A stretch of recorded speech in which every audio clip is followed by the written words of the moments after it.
Hello everybody, my name is Draenic, and in this video we're going to attempt to do a full run of the Horrific Vision of Stormwind on my rogue here. So let me give you a little bit of information about this character.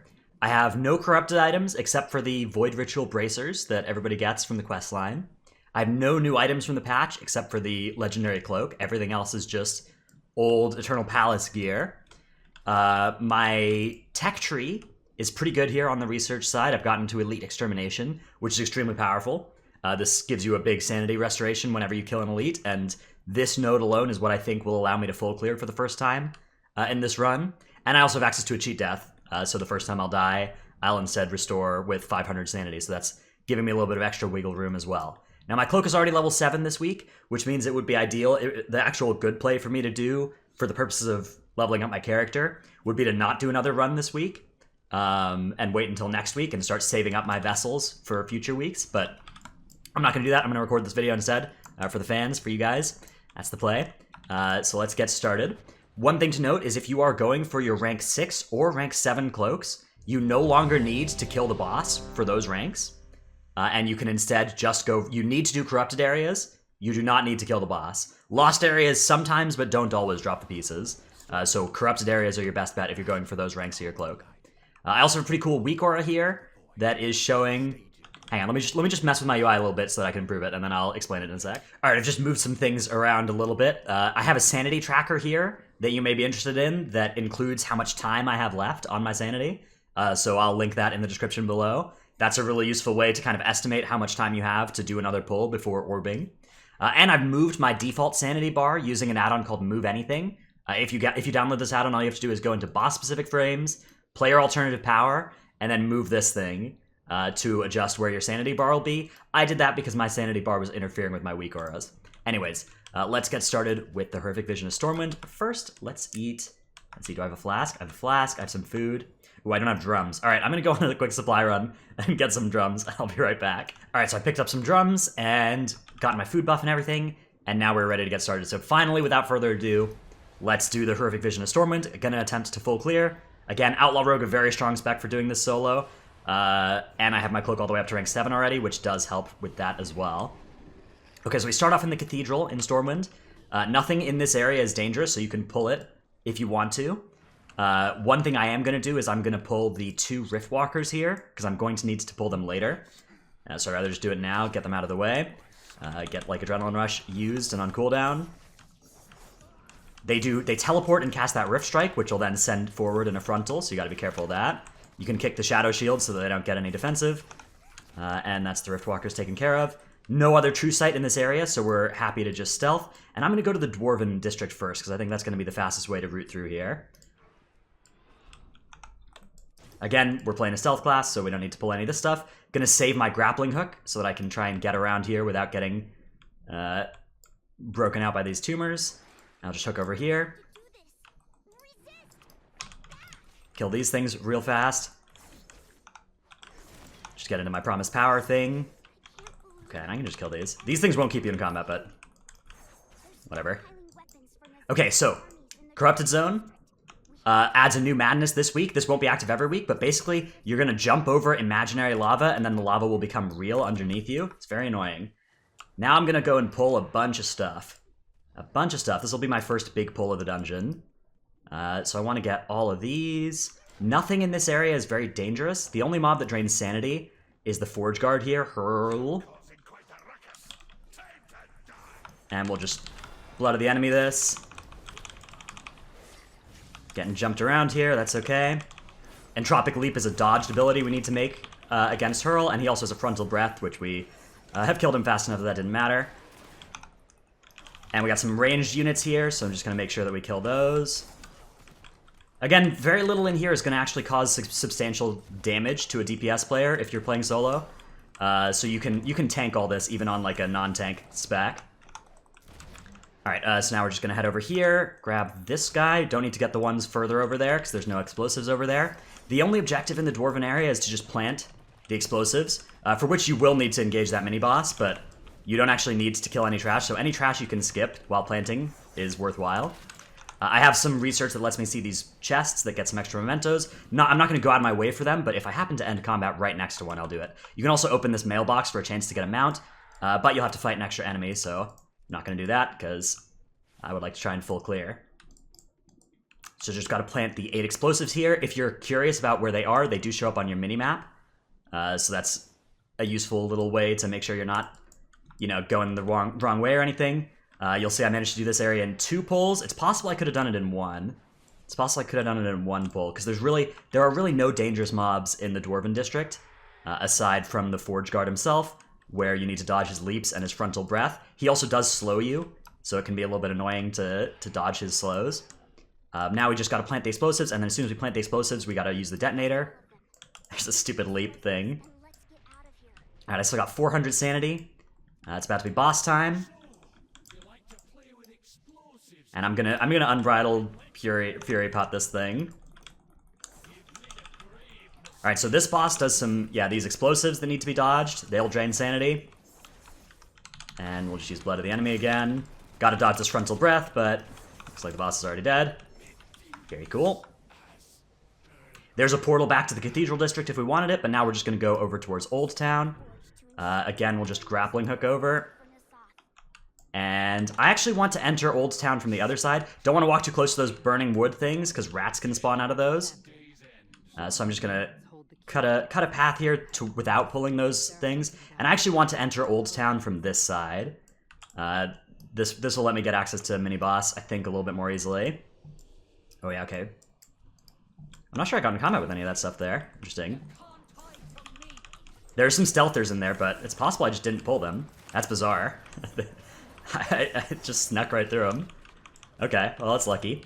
So here's the Old Town. There are stealthers all over the place, and the first objective is to kill a couple of mini bosses. This Blade Flourish, drains sanity if you get hit by it, like I did. Still doing okay on sanity. SI7 informants are harsh enemies. We don't like those. SI7 informants they're like the Cathir Dominators from Orgrimmar. They will do the Touch of Madness, or Touch of the Abyss cast, so we don't want to let them do that. We prefer they did not do that to us. We can skip these enemies, although we can't skip that thing, because it was stealthed. And it looks like it's going to be time for me to activate my first orb soon. So let's do that before pulling any further. Yeah, alright, we'll orb. First orb of the dungeon here. And I'll just grab this and then get back into my orb. It should still last all the way to get me to full, so I think that was just some free extra mementos there. The orb lasts a little bit longer than you need. A good strategy is to pull things into the orb. Like bosses into orbs is a smart thing to pull. But I'm just gonna now go onto this. Ooh, okay, guess I'm not gonna go onto that. Very cool. Gotta watch out for this informant back here, because it's gonna cast Touch of Madness very soon. Or Touch of the Abyss soon. And that is something that I cannot let cast, or I'll get stunned. I do have some Draenic Living Action Potions if something goes wrong and I do get stunned, but normally I would pull further forward there if these enemies weren't dangerous, but the SI7 informants are. And they are not safe to pull forward. I'm just gonna pull this guy forward as well.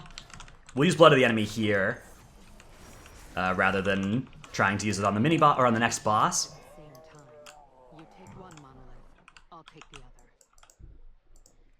Alright, if you're in a group, you need to click those at the same time. 2 different people do. But if you're playing solo, you do not. Now, Shaw has a couple of interesting mechanics. First off, he starts in stealth over here, so you just need to be aware of that. There's that eyeball that you need to never look at the eyeball while it's casting Dark Gaze. So just make sure you're not looking at it. Dodge these swirlies when he vanishes. The reason I don't like cooldowning this boss is because he just keeps vanishing anyways, so not something you need to do. I'm taking a little bit of damage here, so I'll go ahead and Crimson Vial. Abyssal Health Potion is a good thing to have just in case as well. Just making sure that we don't ever look at those Eyes of Chaos. Okay. If I need to, I can just move like this. Again, the priority here is just not to let my sanity drain, which is what would happen if I looked at the Eye of Chaos. And it looks like I found a spot here. Alright, and I'm just going to portal back to the Cathedral District now, and then move to the Trade District and the Mage Zone, and go from there. The reason I like portaling back to the Cathedral District is that now I'm draining sanity half as fast. So even though it might be a little bit longer than the run back from Old Town to Trade District, this is a little bit more efficient in terms of avoiding being in that extra sanity drain area for longer. Alright, so this is the Trade District. The Trade District is one of the corrupted zones, so again we have the madness where we jump instead of the Lost Zone madness that's active this week. And here is a mini boss for which I'm glad to have my cooldowns because this one has unavoidable sanity drain that continues for as long as you fight him. So this guy, yeah, very, very annoying. You want to kick his cast. If you're playing solo, you can't kick all of his casts. So kick the first one there. And then I'm going to cloak the second cast if I get one, but luckily... Okay, convert there. In a group, this is going to turn you hostile to your friends. You still have control of your character, but you can't be healed, and they can hit you, so it's very problematic in a group. If you're playing solo, it's not too bad, but if you're in a group, it's going to be a big problem, actually. That happened to me, and I just died. There's very little you can do. People have to be really diligent about stopping AoE. All right, next mini-boss here, Slave Master Ulruk. This one will chains you and, like, drag you in, so you need to run away from that. Using the madness that's active this week can actually help you run away. Just be aware, as soon as you see fire around your character in the corrupted zones this week, that means you're about to jump uncontrollably. If you stop moving, the jump will wait for you to start moving again, and you'll always jump in the direction you're moving. It's a very annoying mechanic, but by being aware of it, you can really help minimize the chances of something going horribly wrong and leaping in the wrong direction. Alright, so again, we're just making sure we try and kill this thing. This is one of many bosses in the Stormwind area that slows things down by the virtue of it just not dying fast. Like, it casts that thing where you can't do damage to it, so that's very, very obnoxious. Alright, so now our next objective is just to free some prisoners, which we're going to do. There are some enemies next to the prisoners, so I'm going to pull all of them at once because none of them are dangerous. Again, anytime there are a bunch of non-dangerous enemies, I just want to fight them in one pull. So that's these Tormentors, this Tormentor up here, and the Appendage, which should follow me, and the Slave Driver and the Shadow Caller over here. There are some, like, bonus mobs in here, like sometimes in this bank there's a Guild Vault that you can kill for some critical strike, but not going to bother with that. Just going to wait for the Appendage to come up before using Blood of the Enemy, and focus my damage on it so that it doesn't keep me in combat forever. And again, one Blood of the Enemy and we can just quickly nuke everything. If you don't have Blood of the Enemy, Focusing Iris is good for a lot of specs for doing that as well. Another thing that you might be interested in is Purification Protocol Major. There are a lot of aberrations in here that will get stunned by it, and it has a good chance of annihilating a bunch of enemies. If you're not using Protocol Major, I'd recommend it at least as a minor. It is a very strong minor in this game mode. Okay, so that is the Trade District finished. Again, wow, we still got 2 orbs. We might be able to do this thing with an Orb to spare. I'm really liking our chances here. Elite Extermination is just worth so much extra sanity. This is my first run with it, and it feels really, really powerful. These tendrils are sometimes present between the zones. They will get you in combat and stay in combat with you, so you do not want to pull them, or you don't want to... If you pull them, you have to kill them. The tumors will not stay in combat with you, but the tendrils will. All right, so I think I'm going to clear out some of these. These corruptions are annoying, and they patrol. So I'm just going to clear out a couple of them at the start here, and then I'm going to use my next Sanity Orb, because I only have 23 seconds left. So we'll Sanity Orb, and then we'll kill a couple more patrols as they come into my orb, and just kind of remove some of the patrols from the game. These patrols can be really annoying later if you're trying to drop combat, because they just patrol randomly all over the place, and so it's nice to kind of remove some from the equation now in a way that doesn't really cost me sanity because I'm in my orb. Okay, got some of those taken care of, and we're just going to run forward here. Taking damage from the tumor is going to break me out of stealth, so I'm not going to bother. All right, so here we have one of these tendrils that will keep me in combat. I could vanish it off later, but if you're not playing a Vanish class, you're going to have to do what I did. And I'm just going to pull this Portal Keeper. So the Mage Area, the objective is just to kill off, or to turn off the portals. They all have different mobs that are associated with them. This one, for instance, is a mini-boss who has a Rain of Fire that will drain my sanity if I'm hit by it, like I am getting hit by it, because I got feared from the stupid madness, but that's okay. The Shadow Bolts do not. Void Buffet is something we do dodge, though. We do dodge those because that's annoying. Void Buffet, the reason we kick Void Buffet, sorry, it's not a dodge. Void Buffet we kick because it increases your shadow damage taken and stacks, so you can actually die if you start stacking up Void Buffet on yourself. Alright, let's see if we can dodge through here. Nope. Just trying to avoid getting in combat, but that's okay. It's possible I did avoid getting in combat with the Appendage, actually. I think I might have. Okay, we got this next portal here, just in front of the tower. Again, a Void Buffet that we want to kick. Psychic Scream, cast by... Oh no, that wasn't even Psychic Scream. There's Psychic Scream, which is... I got out of range of one and I kicked the other, or gouged the other. And I didn't have anything for that. I could have blinded that or something. I should have. That's okay. The Void Speaker is kind of annoying, but got through them. And the madness that's active in this area is just, you see this little spawn of myself. It's a fear circle that goes off in a couple seconds. That is more annoying in a group because there will be more of them. Okay, this mini-boss is required to progress. Originally we thought it wasn't required, but I did a run where I was able to skip it, and you actually need to kill it to get through the area. One annoying thing about it is that it just constantly spawns swirlies under you, so if you're a range spec, you basically can't stand still and cast very much at all. Just gonna blood the enemy here. I got some void buffets on me, so I need to make sure I don't let another one of those through. Alright, nice. So that should be portal number 4, and the 5th portal is just in here. This is the path that I like in the Mage Quarter. Here is the next portal by this Master. Portal Master. And I can just hold around on Rush, I think, because these things are dead in the global anyway. Alright, so that is our void portals closed. Okay, my mouth is too big to get through this stupid building. That's okay. So now we are going to go to the next boss, the next zone boss. This will be my final sanity orb. That I plan to use it just before I engage the boss. Let's see, yeah, I've got 23 seconds on my sanity. So I should be able to actually get into, like, right on top of the boss and then pull it onto my orb, is my plan. So something like orbing over here and then pulling the boss and having it get to me. Or does it have true sight? No, it doesn't. Okay, so how about we orb, like, here? Like here? Yeah, orb here. Let's just wait for that fear to go off. Alright, and then we'll just pull this thing and pull it onto the orb. Entropic Missiles is a sanity drain, but I'm not going to kick it because I'm standing in my sanity restoration orb, so it doesn't change anything. Tainted Polymorph I do want to kick. I'm going to kick it as late as possible. That is just what it sounds like. And then this, you just need to get in melee range to cause him to stop that, so again, I recommend being an Outlaw, Rogue, or a Demon Hunter. Entropic Missiles, nothing I can do about that, really. I'm saving my kick for the poly. Alright, now we get to go do the same thing, but the other side. Tainted Polymorph again, this will be my kick. Want to kick as late as we can to just minimize how many casts it does. Granted, my grappling hook is almost up, but it looks like it's just going to be better to use it. I don't know how often he does this stupid Frozen Storm thing, but if he does another one, I'll just have hook for it. Alright, again, we drain a little bit of sanity on these Entropic Missiles to save our kick for the Tainted Polymorph. Alright, and that's Magister Unbreakdown. That is all of the side zones done. And now we are going to Illyria Windrunner. Illyria gains an ability for each boss that you've killed from a side zone, and she gains 10% health for each boss that you've killed. Her default abilities are not too bad, but they do require you to not hit her for a little while. So this is going to be my drums as well. Got a reasonably good roll here, although I am going to be doing some re-rolling as part of my opener. And just going to wait for her to be attackable. Alright, so she has one of the eyes from Matthias. Luckily, that's a DPS increase for me, because it lets me build up wit stacks as an Outlaw Rogue. Darkened Skies is an ability she'll just always have. She makes some swirlies you need to dodge. And there's Chains of Servitude, which you just need to run away from. That's the same one as that mini-boss mechanic. Again, we're just trying to look away from that eyeball as well.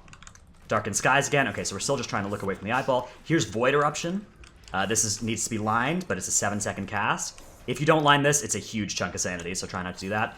Illyria normally doesn't move, so there you can see she's in a little bit of a problematic spot, but I even got polyed here. Oh no, you can't line the poly, it looks like. That's good to know. Stupid Dark Gaze. Alright, let's just move Illyria again. Oh yeah, this is gonna let me get my power thing. Okay, Darkened Skies, Chains... Wait, what's she casting? Alright, Chains of Servitude. Dude, she interrupted her own Void Eruption cast here. Bizarre. Okay, again, just trying to not look at that. Yeah, this is looking good for me here. Good positioning. Lots of stuff to dodge. Still just trying to look away from our eyeball. Alright, there's Tainted Polymorph. We kick that this time. Standing in my Promise Power thing, that's the madness that's active in this area this week. You just stand in it for damage increase. Otherwise, you have a damage decrease everywhere else. Again, Darkened Skies is a dodge. Those bombs we don't want to stand in, but we have a little bit of time. Alright, and then we'll move away. I'm just going to line Illyria, so oh, gotta kick that. Alright. I can just kill her and look at his eye for a little bit. That's going to be okay. Alright, there we go. That should be all the side zones. That should be all of them. And I think that means I get a 445 item as well. Yeah, the even more horrific vision of Stormwind. Alright, nice. Nice. So we have all 5 chests here now. I'm going to get the side area things, which are 3 sparks and 300 mementos. Sorry, the lost areas are 3 sparks, 300 mementos. The corrupted areas are 1 spark and 150 mementos. And sometimes you get these veteran contracts, which are just for your mission table. And then I should get a 445 item out of here. Ooh, and the Faceless Mask of the Long Night. All right. So my item didn't corrupt. Let me just delete an item so that I can... Ooh, that's transmog. Okay, I can just stack this. Perfect. So the Faceless Mask of the Long Night is the progression system in Horrific Visions, which I'll talk about more later. Basically, once you full clear once, you'll start unlocking these masks that allow you to make the vision even harder in your future runs.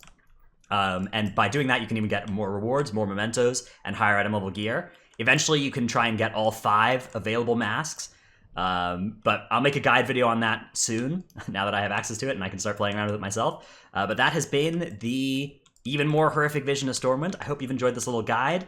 Again, Elite Extermination, very, very strong there. It represented something like 2,000 extra sanity for me, so 2 bonus sanity restoration orbs. I didn't even need to use my cheat death because of it, so once you get to Elite Extermination, I believe that full clearing is very doable on many different specs. Outlaw certainly isn't the only one. If you're worried about needing certain corruptions to be able to do Horrific Visions, which is a comment that I got on a lot of my videos, this is a character with basically no gear from the new patch, no new corruption items, except for the one that everybody gets.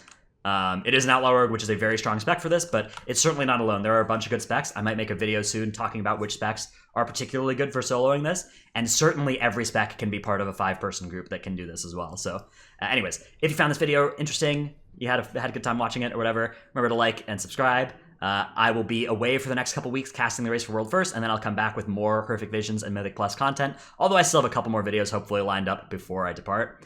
Check out my Twitch stream, twitch.tv/Dratnos. Thanks everybody for watching. I'll see you in the next one. Bye.